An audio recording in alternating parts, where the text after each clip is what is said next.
எப்படி காங்கிரஸ்ல இருந்து பிரிந்து வந்த தமாக தான் இங்க காங்கிரஸாக அடையாளப்படுத்தப்பட்டதோ அந்த மாதிரி பாஜகவிலிருந்து அண்ணாமலை அவர்கள் வெளில வந்திருக்காரு. இதுதான் உண்மையான பாஜக அப்படின்னு பின்னாடி ஃபீல் பண்ணுவாங்கன்னு நான் நினைக்கிறேன். அதனால பாஜகவின் அரசியலை இன்னைக்கு தமிழக பாஜக செய்யல அப்படின்றதுனால வேற ஒருத்தர் செஞ்சு நிற்கிறாரு சிவா, வேற ஒண்ணுமே கிடையாது. இன்னி வரைக்கும் அமித்ஷா அவர்கள் அண்ணாமலையை பத்தி ஏதாவது பொதுவெளியில ஏதாவது கருத்து சொல்லியிருக்காரா? சில பேர் என்ன சொல்றாங்க, பல அண்ணாமலையை உருவாக்க முடியும் அப்படின்ட்டு. அண்ணாமலையைத்தான் நீங்க உருவாக்க முடியும். அண்ணாமலையோட பெரிய ஆளா ஒருத்தரை உருவாக்க போற, அண்ணாமலைக்கு பயங்கர டஃப் கொடுக்குற மாதிரி ஒருத்தரை உருவாக்க போற அப்படின்னு உங்களால சொல்ல முடியுதா? ஏன் சொல்ல வேண்டியதானே, நாங்க இன்னும் 1000 வானதி சீனிவாசன்களை உருவாக்குவோம், 1000 தமிழிசை சவுந்தரராஜன்களை உருவாக்குவோம், 1000 நயினார் நாகேந்திரங்களை மற்ற கட்சியில இருந்து நாங்க கொண்டு வருவோம் அப்படின்னு சொல்ல முடியல. பாத்தீங்களா, இன்னைக்கு அண்ணாமலை ஒரு துரோகி, முதுகில் குத்தியவர். அப்ப இன்னும் 1000 துரோகிகளை உருவாக்க போகின்றீர்களா சிவா? பல பேர் பாஜக ஆதரவாளர்கள் பாஜக மேல வெறுத்து போனதுக்கு காரணமே அது பரம்பரையா திமுக இருந்தவங்க புதுசா அதிமுக இருந்து அவர் வந்துட்டாரு, அவர் வட்ட செயலாளர் ஆறாரு, அவரு கவுன்சிலர் ஆகுறாரு, இதெல்லாம் அவங்க பார்த்து கொமஞ்சு நிக்கிறாங்க. பாஜக அதிமுக கூட்டணி இல்லை அப்படின்னு சொன்னா நீங்க தாவேகாவை ஒரு மிகப்பெரிய பலம் பொருந்த கட்சியாக நீங்க மாற்றிக்கொண்டிருக்கின்றீர்கள் அர்த்தம்.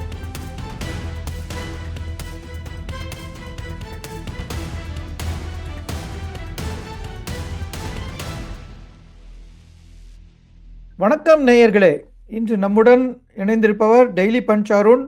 அவரிடம் குறிப்பான சில விஷயங்கள், நீங்க எதிர்பார்க்கிற விஷயங்களை கேட்க போறேன். வாங்க அவர் சந்திக்கலாம்.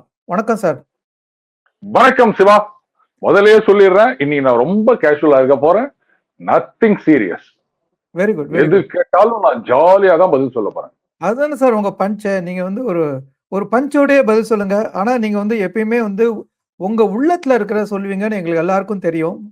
பேசலாம் சார். இப்ப பாஜக சித்தாந்தத்தோட ஒத்து போறவங்க பாஜகவோட அரசியலை தான் ஏற்றுக்கிட்டு நடந்துக்கணுங்கிற ஏதாவது கட்டாயம் இருக்கா? அதாவது சித்தாந்தம் அப்படின்றது யாருமே சொந்தம் கொண்டாட முடியாது, உரிமை கொண்டாட முடியாது. உதாரணத்துக்கு கம்யூனிசம் மார்க்சிச சித்தாந்தம் அப்படின்னு, அந்த கம்யூனிஸ்ட் பார்ட்டி ஆஃப் இந்தியா அப்படின்னு ஒன்னா இருந்த கட்சி இன்னைக்கு சிபிஐ சிபிஎம் அப்படின்னு 2ஆ உடைஞ்சிருக்கு. 2 பேருமே கார்ல் மார்க்ஸ் ஏங்கல்ஸ் அப்படின்னு தான் சொல்லிட்டு இருக்காங்க. யாருமே பாத்தீங்களா எங்க சித்தாந்தம் தனிக்கு தூக்கிட்டு போயினீங்க அப்படின்லாம் சொல்லல.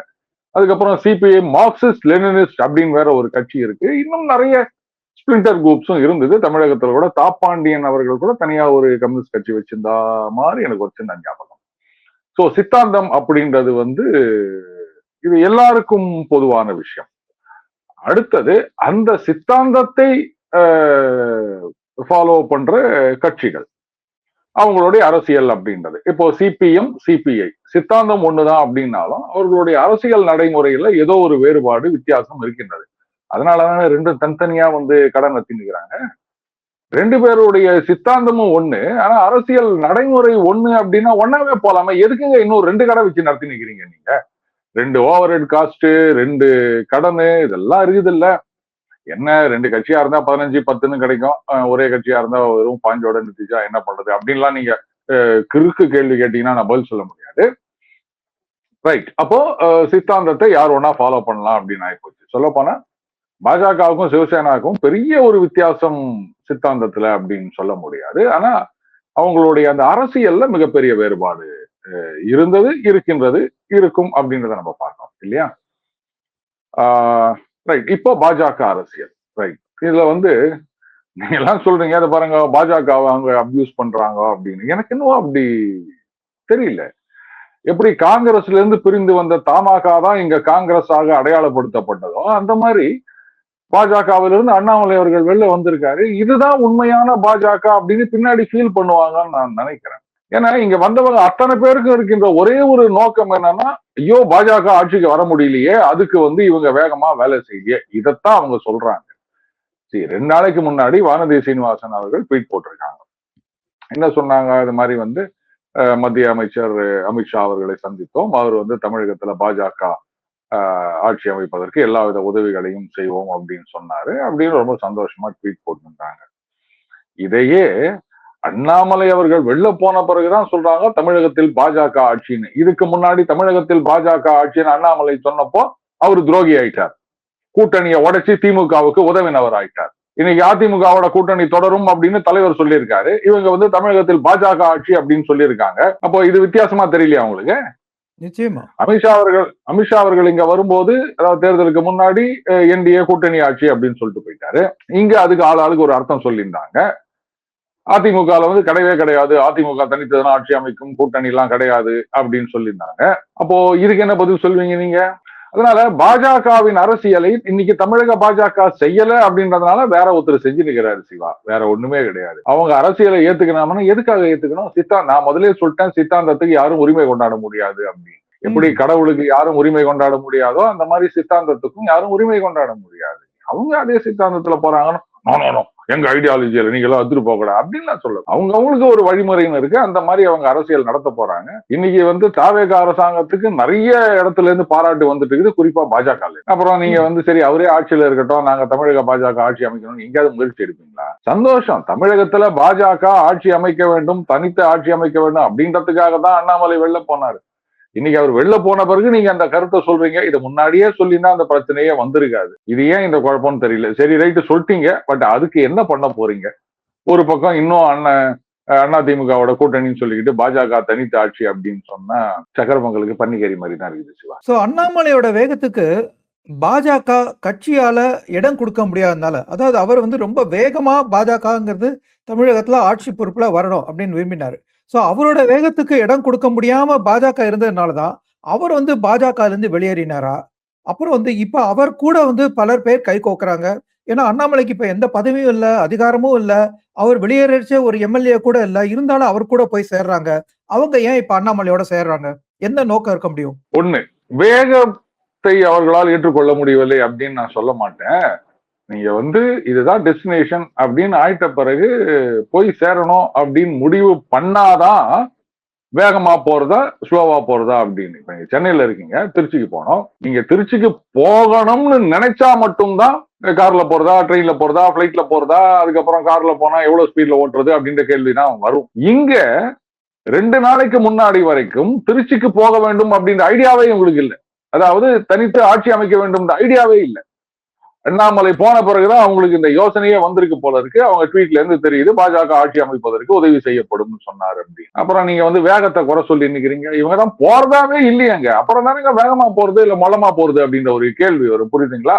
இப்பதான் அவங்க யோசிக்கிறாங்க போகலாமா அப்படின்னு. ஆனாலும் அவங்க போகிறதுக்கு எந்த விதமான முன்னேற்பாடுகளையும் செய்யற மாதிரி தெரியல. நம்பர் 1. நம்பர் 2, இப்ப நீங்க கேட்டீங்க எதுக்காக போய் சேர்றாங்க அப்படின்னு. நம்ம பல தடவை சொல்லிட்டோம், ஒரு மாற்றம் வேணும். மாற்றத்துக்கான ஒரு இடம் அப்படின்றது எப்பவுமே இருக்குங்க. பட் அந்த மாற்றத்தை கொடுக்கக்கூடிய கிரெடிபிலிட்டி இருக்கா? இதுதான் கேள்வி. அப்போ அந்த மாதிரி கிரெடிபிலிட்டியோட அண்ணாமலை அவர்கள் இங்க வருகின்றார். பாஜகவை வந்து தனித்து போட்டியிட வைத்து வாக்கு சதவீதம் எல்லாம் வாங்குறாங்க. அதுக்கு என்னென்னவோ கணக்கு சொல்லிக்கிறாங்க. அது அப்படி இப்படி, அது அப்ப கம்மி இப்ப கம்மி, நாங்க வந்து என்னைக்குமே 3% தான் அப்படின்னு. சிவா, இப்ப நான் உங்களை கேட்கிறேன், இப்ப யாரோ ஒருத்தர் அமெரிக்கால சிஎன்என்ல இருந்து உங்களை அப்ரோச் பண்றாங்க.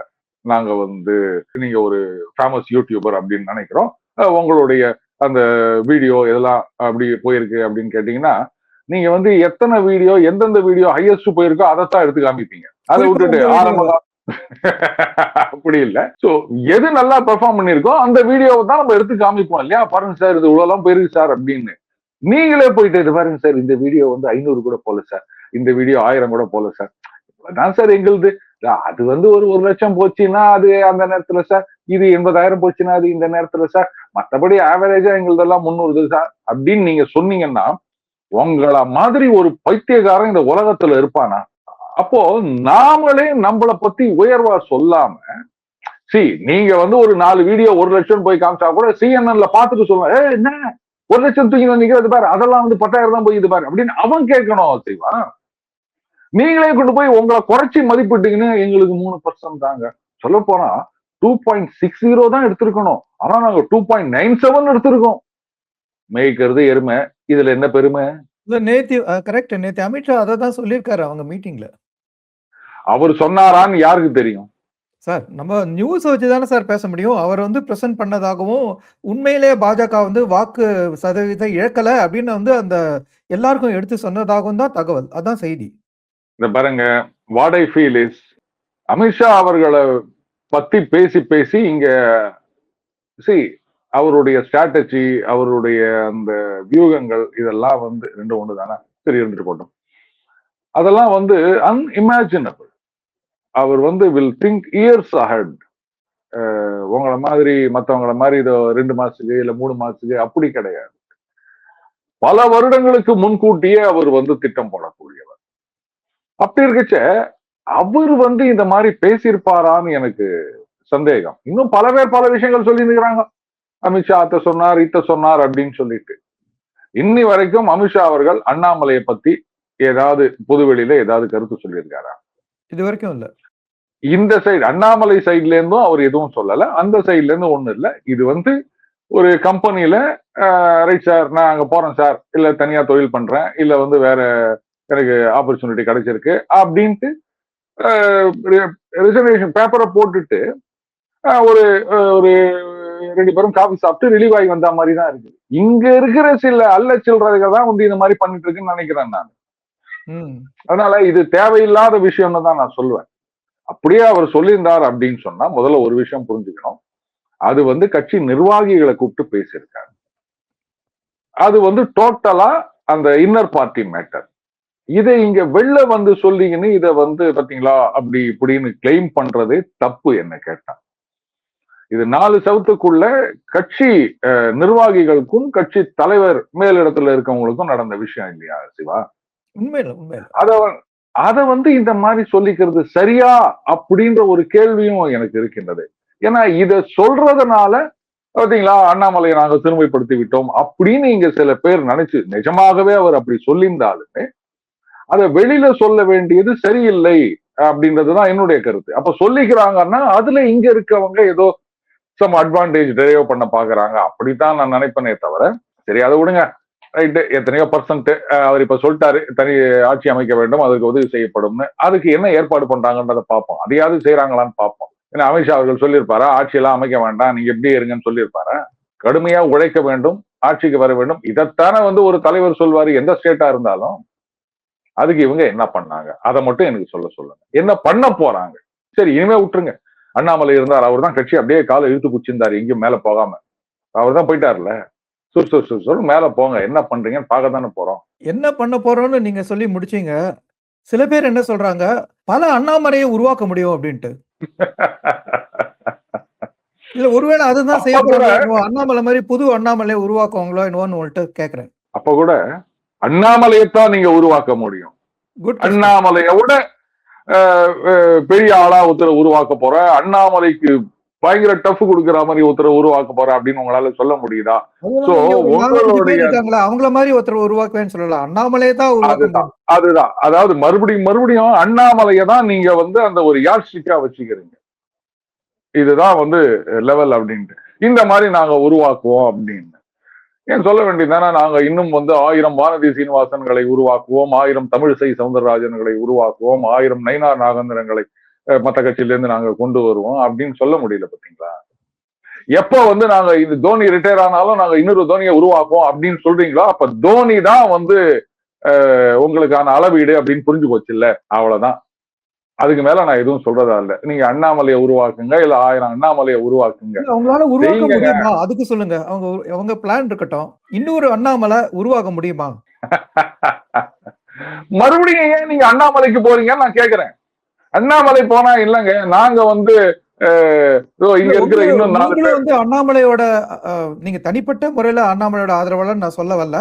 அதான் அண்ணாமலையோட கொள்கைகளையும் அவருடைய செயல்பாடுகளும் நீங்க ஆதரிச்சவங்கிற முறையில கேட்கிற இன்னொரு அண்ணாமலை உருவாக்க முடியுமா? எம்ஜிஆர் அவர்கள் வந்து திமுகவுக்கு மாற்றா அதிமுகவை தான் உருவாக்கினார். இன்னொரு திமுகவை உருவாக்கவில்லை. அவர் நினைச்சிருந்தா நான் நினைச்சா இன்னும் வந்து 1000 திமுக உருவாகும் அப்படின்னு சொல்ல வேண்டியது தானே?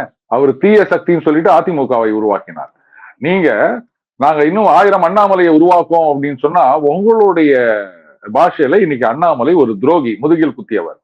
அப்ப இன்னும் 1000 துரோகிகளை உருவாக்க போகின்றீர்களா சிவா? நீங்க பேசுறதுக்கும் உங்களுடைய அந்த கோஷத்துக்கும் ஏதாவது சம்பந்தம் இருக்கின்றதா?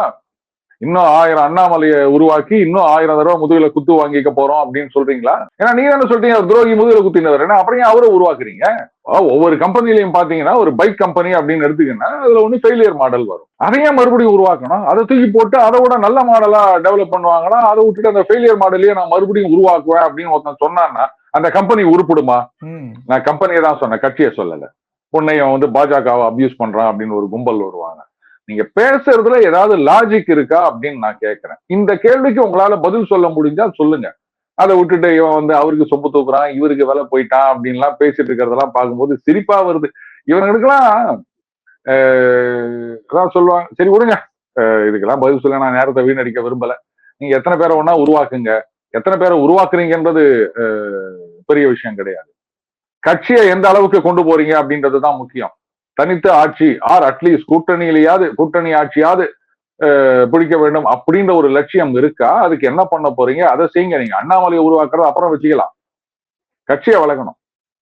ஏன்னா இங்க வந்து தனிநபர் முக்கியம் இல்லை சிவா. அண்ணாமலை அப்படின்ற ஒரு பேரை நம்பி கட்சி கிடையாது சிவா. பாரத் மாதா கி ஜே அப்படின்ற கோஷத்தை முன்னெடுத்து வளர்ந்த கட்சி இது சிவா. அதனால அண்ணாமலைன்ற பேரே சொல்ல வேண்டாம், இங்க அண்ணாமலையே வேண்டாம், சித்தாந்தம் மட்டுமே வச்சு நீங்க கட்சியை வளர்க்கணும். ஏன் மறுபடியும் அண்ணாமலைன்னு போறீங்க? அப்ப அதுல இருந்தே தெரியுது இல்லையா, இங்க எல்லாம் வந்து இண்டிவிஜுவல் மட்டும்தான் அப்படின்னு. இண்டிவிஜுவல் கிடையாது, கட்சி தான் பெருசு, கட்சிக்கு மேல நாடு தான் பெருசு அப்படின்னு ஒரு பக்கம் சொல்லி நிக்கிறீங்க. இன்னொரு பக்கம் நாங்க ஒரு அண்ணாமலை பதிலாக 1000 அண்ணாமலை உருவாக்குவோன்றீங்க. நீங்களே தான் சொல்றீங்க அண்ணாமலை துரோகி, முதுகில் குத்தினார் அப்படின்னு. முதுகில குத்தின அண்ணாமலையை இதுக்கு 1000 அண்ணாமலையை உருவாக்குறீங்க நீங்க. என்னமோ போங்க. அதாவது என்ன பேசுறதுன்னு தெரியாம இவங்களே வந்து ஜாங்கிரி பிஞ்சின்னு சுத்தி ஏதோ உளறி நிக்கிறாங்க. விட்டு தள்ளுங்க. நீங்க தயவு செஞ்சு கட்சியை ஆட்சியை பிடிக்கிறதுக்கு ஏதாவது வேலை பண்ணுங்க, அது போதும். வேற எதுவும் நீங்க செய்வாங்க. ஆனா திருப்பி அண்ணாமலை திட்டத்தை மட்டும்தான் அவங்க பொழுது நீங்க செஞ்சு நிக்கிறாங்க. அதுக்கு தான் வரேன். நீங்க என்ன அவங்க வந்து என்ன பேசுவாங்க, பாரத் மாதா கி ஜெய் சொல்லி வந்து வளரணும் அப்படின்னு சொன்னீங்க. ஆனா இப்ப என்னன்னா, அண்ணாமலை இன்னி வரைக்கும் பாஜகவையோ அத தலைவர்களையோ, மாநில தலைவரும் சரி, மத்திய தலைவர்களா இருந்தாலும் சரி, அவங்கள வந்து ஒரு வார்த்தை அவங்க மேல வந்து ஒரு தப்பான பேச்சு அவர் பேசல. ஆனா இங்க இருக்கிற நிர்வாகிகளும் சில தலைவர்களும் அண்ணாமலைய வசப்படுறாங்களே. அவங்க கட்சியை வளர்க்கணும்னு நீங்க சொன்னாங்க, என்ன பண்ண போறாங்க நீங்க? ஆனா அவங்க செய்யறது அண்ணாமலைய வசப்படுறாங்க. ஒருவேளை அண்ணாமலையை வசப்படினாதான் இப்ப கட்சி வளரும்னு நினைக்கிறாங்களா? ஆளுங்கட்சியை எதிர்த்து அரசியல் பண்ணா மட்டும்தான் எதிர்கட்சி வளரும். இவங்க ஆளுங்கட்சியை எதிர்த்து அரசியலும் பண்ண மாட்டாங்க, அவியலும் பண்ண மாட்டாங்க. ஒருவேளை நாளைக்கு தாவேகாவோட கூட்டணி வந்துச்சுன்னா நினைப்பு என்ன பண்றது அப்படின்ற நினைப்புல எதுவும் எதிர்த்து பேச முடியாது. தேசிய கட்சிகளுடைய மாநில யூனிட்டுக்கு இதுதான் பெரிய பிரச்சனை. எந்த கட்சியும் எதிர்த்து பேச முடியாது. ஏதாவது நம்ம எக்கு தப்பா பேசி போட்டோம் அப்படின்னு சொன்னா கூட்டணியில ஒண்ணும் பிரச்சனை வராது, மேல தலைவர்கள் ஒத்துப்பாங்க. ஆனா அந்த மாநிலத்துல அந்த கூட்டணிக்கு தலைமையா இருக்க கட்சி அவரு அன்னைக்கு என்னெல்லாம் பேசினாரு எங்களை, அதனால அவருக்கு சீட்டு கொடுக்காதீங்க அப்படின்றாரு. அதனால யாரையும் பகச்சிக்க முடியாத நிலைமையில தேசிய கட்சிகளுடைய மாநில தலைமை, மாநில அமைப்புகள் இருக்கின்றன. சோ அப்போ ஒரே வழி, சேஃபஸ்ட் சைடு அண்ணாமலையை வந்து திட்டிக்கினே இருக்கலாம் அப்படின்ட்டு. சரி விடுங்க, இப்ப அவருக்கும் ஒரு டிராக்ஷன் வேணும் இல்லையா? யாராவது ஒருத்தர் வந்து இது மாதிரி பேசிக்கினே இருந்தா மட்டும்தானே வந்து மக்கள் மத்தியில கவனமா இருப்பாங்க. அடுத்தது இதெல்லாம் எதுக்காகன்னா, இந்த மாதிரி வந்து நம்ம கட்சி நிர்வாகிகள், தொண்டர்கள் அந்த பக்கம் போயிட போறாங்களோ அப்படின்ற ஒரு பயம்னு சொல்லாமா, இல்ல வந்து அவநம்பிக்கைன்னு சொல்லாமா, சரி ஏதோ ஒண்ணு பதட்டம்னு சொல்லாமா, ஏதோ ஒண்ணு இப்படி எல்லாம் பண்ணா வந்து போறதை தடுத்து நிறுத்த முடியுமா அப்படின்னு எனக்கு தெரியல. ஏன்னா இங்க பிரச்சனை வந்து நீங்க சரி இவ்வளவு நாள் தான் வந்து அண்ணாமலை உங்க கட்சியில இருந்தாரு, எதுவும் பண்ண முடியாது. இப்பதான் அவர் வந்து துரோகி ஆயிட்டாரு, முதுகுல குத்திட்டாருல, அப்புறம் தான் அந்த 2000 கோடி 4000 கோடி எல்லாம் பேப்பர் எல்லாம் வச்சுக்கிறீங்கல்ல, கேஸ போடுங்க. திமுக எதிராக தான் நடவடிக்கை எடுக்க மாட்டீங்க, இவ்வளவு நாளா இழுத்துருந்தீங்க. அட்லீஸ்ட் உங்க முதுகுல குத்தின துரோகி அண்ணாமலை மீதியாவது நடவடிக்கை எடுப்பீங்களா சிவா? எத்தனையோ காலமா எதிர்பார்த்தாங்க. இங்க பல பேர் பாஜக ஆதரவாளர்கள் வந்து பாஜக மேல வெறுத்து போனதுக்கு காரணமே திமுக மேல அவ்வளோ ஊழல் குற்றச்சாட்டு. திமுக ஒரு ஊழல் கட்சி, ஊழலை ஒழிக்க வேண்டும் அப்படின்னு செந்தில் பாலாஜி அவர்களுக்கு எதிரான நடவடிக்கை வந்து தமிழகத்துல எவ்வளவு ஒரு பெரிய டிராக்ஷனை உருவாக்குச்சு தெரியுமா, இன் ஃபேவர் ஆஃப் பாஜக. ஏன்னா மக்களை பொறுத்த வரைக்கும் பாருங்க, ஒரு விஷயம் புரிஞ்சுக்கணும். மேலிடத்துல நடக்கின்ற ஊழல்கள் அப்படின்றது வந்து ரைட்டு அப்படின்னு தான் போயிட்டு இருப்பாங்க. பட் அது எங்க பிஞ்ச் பண்ணணும்னா, நம்ம வந்து ஒரு ரேஷன் கார்டு வாங்க போறோம், இல்ல ஒரு டிரைவிங் லைசன்ஸ் வாங்க போறோம், இந்த மாதிரி இடங்கள்ல இருக்கிற ஊழல், இந்த எரிச்சல் மேல இருக்கவங்க மேல வரும். அப்பவும் கூட பாத்தீங்கன்னா ஊழல் அப்படின்றது எல்லாம் ஊழல் தான், இப்படித்தான் வந்து ஒரு ஒப்பீனியன் இருக்கு. அதனாலதான் நான் அடிக்கடி சொல்றேன், ஊழல் கூட பெரிய விஷயம் கிடையாது மக்களுக்கு அப்படின்னு. அன்லஸ் அது வந்து அன்இமேஜினபிளா மிகப்பெரிய ஒரு ப்ரொபோர்ஷன்ல இருக்கும்போது மட்டும்தான் அதை அவங்க எடுத்துப்பாங்க. இது 96 மாதிரி, போஃபர்ஸ் ஊழல் மாதிரி. போஃபர்ஸ் ஊழல்லாம் எவ்வளவு 60 கோடியா 64 கோடியா சொல்லுவாங்க. இங்க 2Gன்னு 1,76,000 கோடி சொன்னாங்க. அதுக்கு முன்னாடி இது ஒண்ணுமே கிடையாது. ஆனா நடவடிக்கை எடுத்தாங்கன்னு சொன்னா ஊழல் ஒரு இஷ்யூவா பெருசா பார்க்கப்படாட்டாலும் அதற்கு எதிரான நடவடிக்கைன்னு வரும்போது இந்த கிளைமேக்ஸ்ல ஹீரோ வில்லன் எல்லாம் போட்டு நவுத்தாரு பாருங்க, இந்த மாதிரி ஜனங்கள்லாம் அப்படியே ஜோரா கைத்தடி விசில் அடிப்பாங்க. வேண்டாம் அவனுக்கு நல்லா எல்லா பணத்தையும் கொள்ளைச்சால மாட்டணும். அது எந்த கட்சியா இருந்தாலும் ஜனங்க அப்படிதான் சொல்லுவாங்க. இதைத்தான் எதிர்பார்த்து இருந்தாங்க. ஆனா ரொம்ப சுணக்கமா போயிடுச்சு இல்ல அந்த நடவடிக்கைகள்லாம். இதுக்கு நீங்க என்ன பண்ணுவீங்க சொல்லுங்க? எவ்வளவு எதிர்பார்த்தாங்க, எல்லாத்தையும் அவங்க விட்டுட்டாங்க. சோ அந்த குட்வில் அப்படின்றது வந்து ஒரு நெகட்டிவ் இமேஜா போயிடுச்சு. போராக்குறைக்கு இங்க வந்து அந்த நாணயம் வெளியீட்டு விழா, சமாதிக்கு போறது, இப்படின்றதெல்லாம் பார்க்கும்போது ஜனங்க வெறுத்து போயிட்டாங்க. இந்த இன்ஃபேக்ட் நான் திருப்பி திருப்பி சொல்லிட்டு இருந்தேன், உங்ககிட்ட கூட நான் பேசியிருக்கேன், ஏடிஎம்கே ஆஸ் அன் எட்ஜ் அப்படின்னு சொல்லியிருந்தேன். ஆனா உள்ளுக்குள்ள இவ்வளவு பேர் அந்த ஒரு கடுப்புல இருந்திருக்காங்க அப்படின்றது தெரியல. அவங்கள வந்து நீங்க ஒழுங்கா நடவடிக்கை எடுத்து சாட்டிஸ்ஃபை பண்ணியிருந்தீங்கன்னா அடுத்தது அண்ணாமலை அவர்களை கட்டம் கட்டாம இருந்திருந்தாங்கன்னு சொன்னா நிச்சயமா அதிமுக வந்து அட்லீஸ்ட் வித் ஸ்லெண்டர் மெஜாரிட்டி ஆட்சிக்கு வந்திருக்கும். எல்லாத்தையும் தப்ப பண்ணிட்டு நீங்க வந்து அவர் கட்சியை உடச்சிட்டு போயிட்டாரு, இவர் வந்து அங்க போயிட்டாரு அப்படின்னு சொன்னா நான் என்ன பண்ண முடியும் சிவா? ஸோ நீங்க வந்து இப்ப அதிமுகவை பத்தி பேசுனீங்க. இப்ப ஒரு சமீபத்தில கூட நீங்க ஒரு மீட்டிங்ல வந்து அதிமுக தலைமையில கூட்டணி தொடரணும் அப்படின்னு நீங்க சொல்லியிருந்தீங்க. ஆனா அதிமுக வந்து இப்ப சீட்டு கட்டு போல சரியுது அப்படின்னு ஈவன் சி.வி. சண்முகமே வந்து அத பேசுறாரு. நம்ம கண்ணால பார்க்குறோம். அவங்க ஓடி போறாங்க. பனையூர் கதவ தட்டுறாங்க. எங்கள சேர்த்துக்குங்கன்னு கெஞ்சுறாங்க. இதே நேரத்தில நீ கொஞ்ச நேரம் முன்னாடி சொன்னீங்க, பாஜக கூட வந்து தாவேகாவ பாராட்டி பேச ஆரம்பிக்கிறாங்க அப்படின்ட்டு. என்ன நடக்குது? தாவேகா வந்து எல்லாரும் அதாவது போகக்கூடிய ஒரு இடமா ஏன் மாறுது? பாஜக உட்பட. நீங்க சொல்றேன். சொன்னதுல வந்து அத அதாவது எப்படி நீங்க எலாபரேட் பண்ண விரும்புறீங்க? ரைட், நான் அதிமுக தலைமையில கூட்டணின்னு சொல்ல, அதிமுக பாஜக கூட்டணி தொடர வேண்டும். ஆனா இனிமேலும் அதிமுக டாமினன்ட் பார்ட்னர் எல்லாம் கிளைம் பண்ண ஆமா, முடியாது. ஏதோ ஆமா. பாஜக ஈக்குவல் பார்ட்னரா ட்ரீட் பண்ணாங்கன்னா சந்தோஷம் அப்படின்னு இருந்துக்கணுமே தவிர நாங்க தான் முடிவு பண்ணுவோம், நாங்க தான் சிஎம் பேஸ் அப்படின்னு கிளைம் பண்ண முடியாதுன்னு சொன்னேன். அது எதுக்கு சொன்னா அந்த எலெக்ஷனுக்கு அப்புறம் வந்த ஒரு சில வீடியோக்களை நான் இது சொல்லியிருந்தேன். இது கூட சில பேர் பாத்தீங்கன்னா இவன் எடப்பாடி சொம்பு, எடப்பாடி கிட்ட வேலை போயிட்டான் அப்படின்லாம் கூட சொல்லியிருந்தாங்க. அதுல நான் கிளீனா சொல்லியிருந்தேன். இன்றைக்கு இன்ஃபேக்ட் 26 தேர்தலை பத்தி நான் சொன்னேன், இது வந்து அதிமுகவுக்கு தான் வந்து முக்கியம், பாஜகவுக்கு இல்லை, அதனால கூட்டணி வேண்டாம் அப்படின்னு நான் சொல்லியிருந்தேன். அப்கோர்ஸ் அது அவங்க டிசிஷன் கூட்டணி போனது அப்படின்றது. அதே மாதிரி இந்த தேர்தல் முடிவுகள் வந்த பிறகு அதிமுகவுக்கு தான் பாஜக தேவை, பாஜகவுக்கு அதிமுக தேவையே இல்லை. ஏன்னா கட்சியை வந்து கட்டுப்பாடா வச்சுக்கணும்னு சொன்னா அவங்களுக்கு ஏதாவது ஒரு சப்போர்ட் வேணும். அந்த சப்போர்ட் அப்படின்றது வந்து அண்ணாமலை இல்லாத பாஜக அப்படின்னா அந்த சப்போர்ட் வேலைக்கு ஆகாது. நான் காரணத்தை நான் சொல்றேன். இப்ப அதிமுகல இருந்து எல்லாரும் தாவேகாக்கு போறாங்க, ஒரு சிலர் திமுகக்கு போறாங்கன்னா அதுக்கு ஒரே காரணம், இனிமே அதிமுக ரிவைவ் ஆக முடியாது.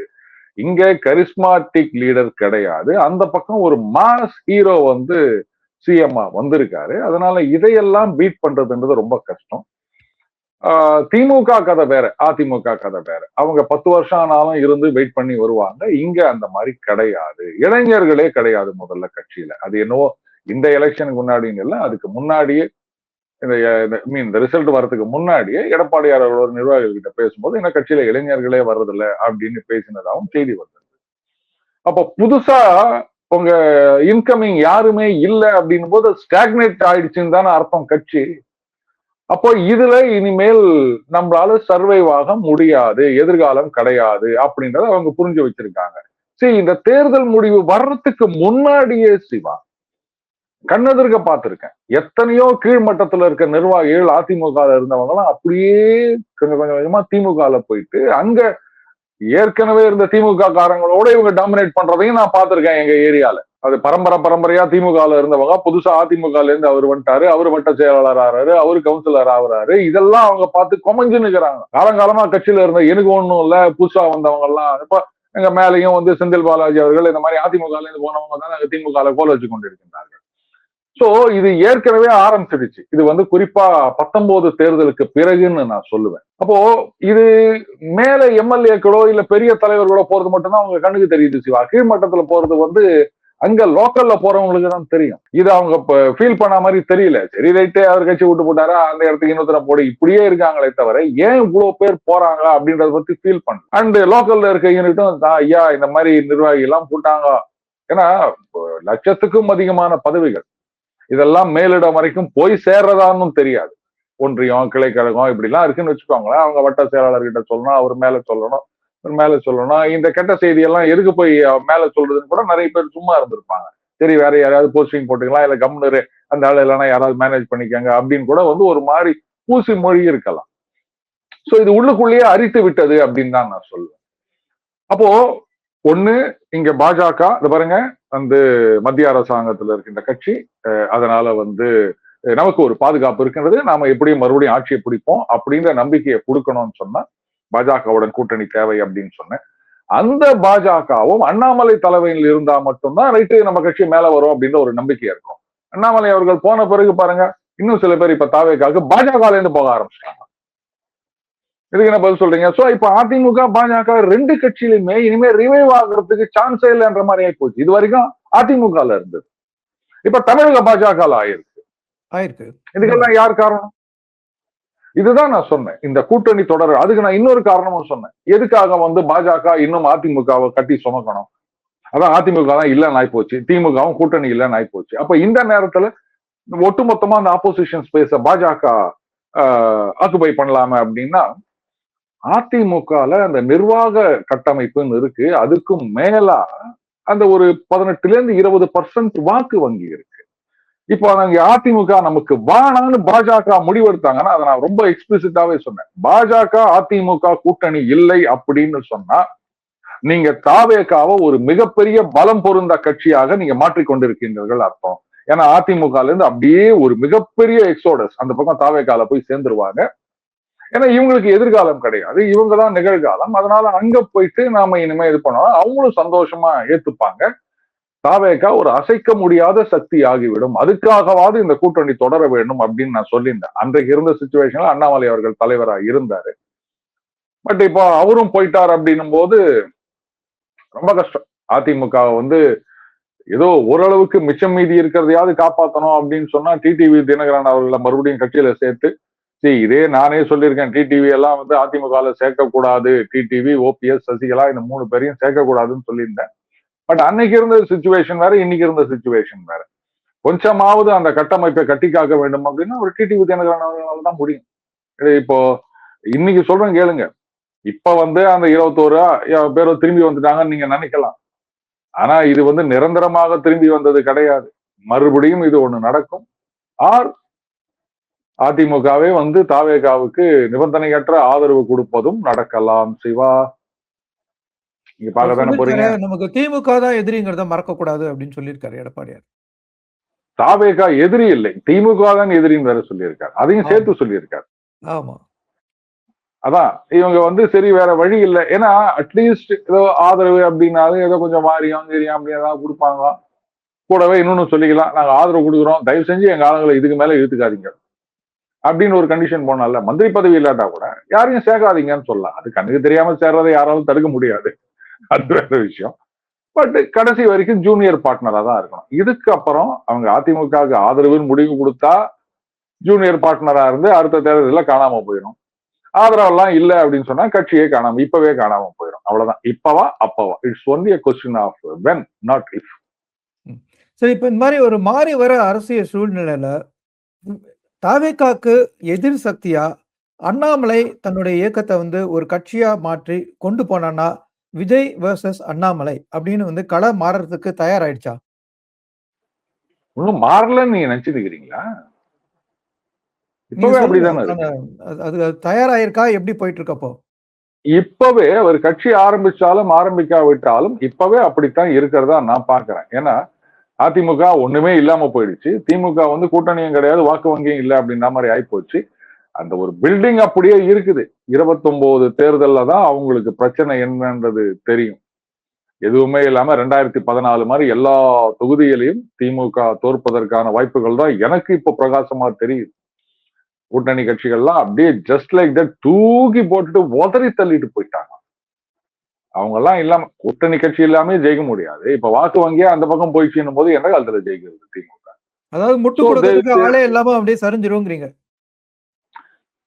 சரிந்து விட்டது. நீங்க 29 தேர்தல வரும்போது தெரியும். அவங்க வந்து maybe they will end up with around ஒரு 16 to 18% சம்திங் லைக் தட். அதை வாங்கி மேபி ஒரு சில தொகுதிகளில் டெபாசிட் போவதற்கும் வாய்ப்பு இருக்கின்றது. 40 தொகுதிகளிலும் தோல்வியை தழுவதற்கு தான் இப்ப இருக்கிற கள நிலவரத்துல சான்சஸ் அதிகமா இருக்கு. ஸோ அப்போ இன்னைக்கும் அண்ணாமலை அவர்கள் தான் வந்து பாயிண்டடா அந்த எதிர்த்தரப்பு வாதத்தை எல்லாம் எடுத்து வைத்துக் கொண்டிருக்கின்றார். கட்சி ஆரம்பிக்கணும்னு அவசியம் கிடையாது. அவரே ஒரு கட்சி தான், அவரே வந்து ஒரு எதிர்கட்சி தான், அப்படிதான் நான் சொல்வேன். அதனால இனிமே மாறணும், ஆல்ரெடி எப்பவோ மாறிவிட்டது. நேயர்களே, உங்க கருத்துக்களை நீங்க சொல்லுங்க. விஜய் வர்சஸ் அண்ணாமலை அதுதான் களமா, அதுதான் யதார்த்தமா? உங்க கருத்துக்களை கமெண்ட் செக்ஷன்ல பதிவிடுங்க. நம்ம சேனலுக்கு சப்ஸ்கிரைப் செய்து ஆதரவு தாருங்கன்னு அன்போடு கேட்டுக்கிறேன். மீண்டும் ஒருமுறை டெய்லி பஞ்ச் அருணை சந்திப்போம். அதுவரை வணக்கம், நன்றி. நன்றி சார். நன்றி, நன்றி சிவா.